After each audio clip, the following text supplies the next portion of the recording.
Good morning. এই যে আমি সকালবেলা বিছানা চাদরটা একটু চেঞ্জ করে নিয়ে একটু আলাদা চাদর পেতে দিলাম। দেখো গাইস কেমন লাগছে একটু প্লিজ বলো চাদরটা পেতে। এরপরে চলে এলাম আমি ঠাকুরবাড়ির কাজটা সেরে নিতে। সকাল সকাল ঠাকুরবাড়ির কাজটা সেরে নিলে বাড়ির কাজে হাত দিতে পারবো, সেই জন্য আমি সমস্ত কাজগুলো কমপ্লিট করে নিলাম।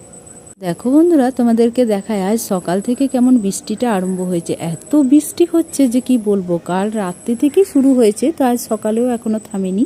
জন্যই ভাবলাম সকাল সকাল একটু জলখাবারে কিছু বানিয়ে ফেলি। চটজলদি আমি পেঁয়াজ কেটে পেঁয়াজি, পাঁপড় ভাজা, মিষ্টি, শশা এই দিয়ে আমরা সকাল সকাল জলখাবারটা খেয়ে নিলাম। এই সকালে বৃষ্টির দিনে সবাই মিলে একসঙ্গে জমিয়ে জলখাবার খেতে কি দারুণ লাগে। কার কার ভালো লাগে প্লিজ একটু কমেন্ট করে আমাকে জানিও তো। এদিকে আমি তারপরে রান্নাটা বসিয়ে দিয়েছি। তো রান্নাটা আজকে করলাম আমি মিক্স ভেজ।